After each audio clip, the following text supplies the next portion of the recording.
കയറാൻ ആഗ്രഹമുള്ളവർ തന്നെയായിരിക്കും നമ്മളിൽ മിക്കവരും. എന്നാൽ പക്ഷെ വളരെ ആവേശത്തോടെ ആനപ്പുറത്ത് കയറി കഴിഞ്ഞാൽ ഇറങ്ങുന്നതിനെ പറ്റി ആലോചിച്ചിട്ടുണ്ടോ? ഇല്ലെങ്കിലെന്ന് ആലോചിക്കേണ്ടിയിരിക്കുന്നു. ആനപ്പുറത്ത് കയറിയിട്ട് വലിഞ്ഞിറങ്ങുന്ന ആനപ്രേമിയായ അഖിൽ കൃഷ്ണന്റെ വീഡിയോ നമ്മളെ കൊണ്ട് അത് ആലോചിപ്പിക്കും, അത് ഉറപ്പ് തന്നെയാണ്. അഖിലിന്റെ സുഹൃത്തായ ഗൗതം കൃഷ്ണയാണ് ദോപനിസം എന്ന ക്യാപ്ഷൻ നൽകിക്കൊണ്ട് ഈ ഒരു വീഡിയോ ഇൻസ്റ്റഗ്രാമിൽ പങ്കിട്ടിരിക്കുന്നത്. വീഡിയോയിൽ അഖിൽ കഷ്ടപ്പെട്ട ആനപ്പുറത്ത് നിന്നും വെപ്രാളത്തിന് വലിഞ്ഞിറങ്ങുന്നത് കണ്ട് പൊട്ടിച്ചിരിക്കുന്ന കൂട്ടുകാരെയും കാണാം.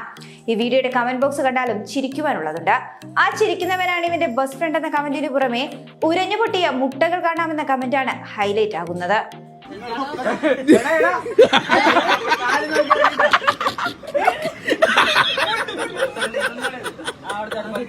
Karena